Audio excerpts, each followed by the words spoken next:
Hello friends, क्या आप probability के कॉन्सेप्ट और शॉर्टकट में मास्टरी चाहते हैं तो बने रहिए इस वीडियो के अंत तक। आज का क्वेश्चन है,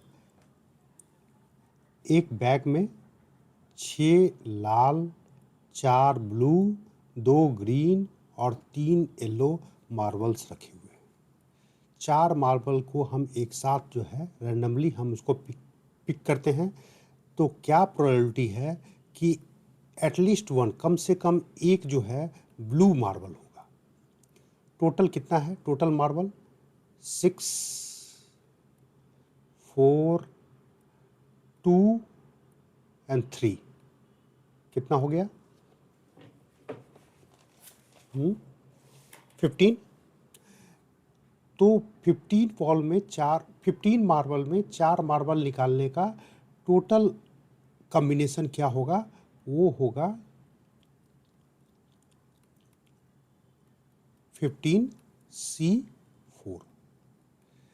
मैंने एक परमुटेशन एंड कॉम्बिनेशन का एक सीरीज बनाया हुआ है।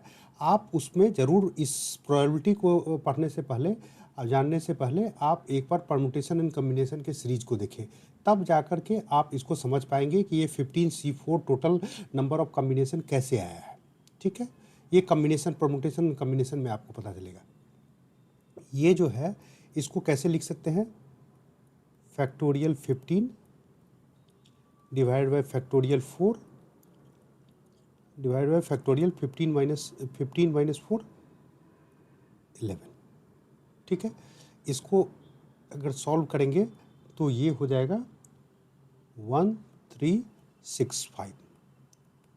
ठीक है, एक बार शॉर्टकट में मैं आपको बता देता हूँ कि ये कैसे हुआ है। फैक्टोरियल 15 को हम लिख सकते हैं factorial 15 divide by factorial 4 factorial 11। Permutation combination में डिटेल रूम में बताया हुआ है। 15 into 14 into 13 into 12 into factorial 11। और नीचे 4 को क्या लिखेंगे? 4 into 3 into 2 into 1 into factorial 11। ये फैक्टोरियल 11, ये 11 कट गया। अब इसको आप आराम से सॉल्व करेंगे तो 1365। ठीक है, नॉन ब्लू, ब्लू एकदम नहीं हो, उस तरह का क्या कॉम्बिनेशन बनता है? अगर ब्लू को हम हटा दें, तो 15 में से 4, ये 4 मार्बल को हटा दिए तो टोटल हमारे पास कितना बटा? 11। 11 में से अगर हम 4 निकालते हैं तो इसमें ब्लू को हम निकाल ही दिए हैं, तो बेसिकली ये नॉन ब्लू निकालने का जितना कॉम्बिनेशन हो सकता है तो वो आएगा, और ये आएगा 330।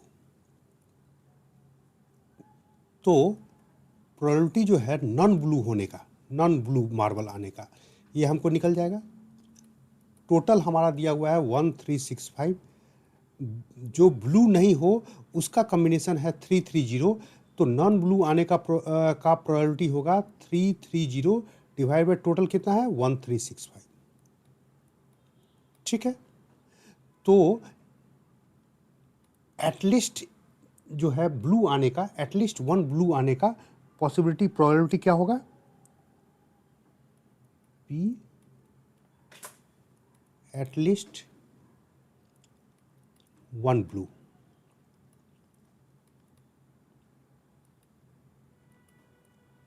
हमने एकदम कर दिया था कि ये पॉसिबिलिटी है कि ब्लू एकदम नहीं आएगा, ये तो एटलीस्ट ब्लू आने का पॉसिबिलिटी रहेगा, प्रोबेबिलिटी रहेगा 1 - 3। इसको हम इसको अगर कर देते हैं इक्वल टू, ये हो जाएगा आपको 22/91। तो 22/91, तो 1 - 22/91 इक्वल टू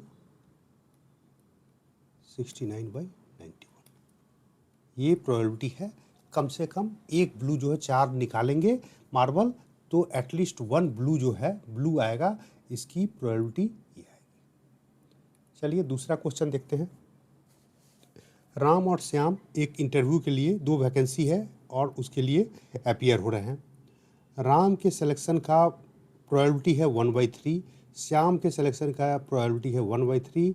तो पूछता है प्रोबेबिलिटी निकालिए कि दोनों में से कोई सेलेक्ट नहीं होगा। पी अगर प्रोबेबिलिटी राम के का प्रोबेबिलिटी है 1/3, ठीक है, यही दिया हुआ है। तो हम कहेंगे प्रोबेबिलिटी राम के नहीं होने का प्रोबेबिलिटी, इसको डिनोट कर देते हैं ऐसे, ऊपर में एक इस तरह का साइन लगा देना है। इजकल टू क्या होगा 1 माइनस 1/3 इजकल टू 2/3। नहीं सेलेक्ट होने का, राम के सेलेक्ट नहीं होने का। श्याम के सेलेक्ट होने का प्रोबेबिलिटी हमको दिया हुआ है, श्याम के सेलेक्ट होने का प्रोबेबिलिटी क्या है आपको 1/5। तो श्याम के नहीं सेलेक्ट होने का प्रोबेबिलिटी होगा, नहीं सेलेक्ट होने का प्रोबेबिलिटी होगा 1 माइनस 1/5 इजकल टू 4/5, ठीक है। तो हमको चाहिए P, हमको निकालना है दोनों में से कोई आदमी सेलेक्ट नहीं हो, ये निकालना है, इनटू दोनों में से कोई आदमी सेलेक्ट नहीं हो, ये और ये दोनों में से कोई सेलेक्ट नहीं हो, तो इसका प्रोबेबिलिटी हो जाएगा 2/3 into 4/5 equal to 8/15। Got it. उम्मीद करता हूँ आपका कॉन्सेप्ट क्लियर हुआ होगा। फिर भी अगर कोई डाउट है तो आप कमेंट सेक्शन में लिखें ताकि मैं आपका डाउट क्लियर कर सकूं। मिलते हैं अगले वीडियो में नए कॉन्सेप्ट और शॉर्टकट के साथ। Thank you for watching the video.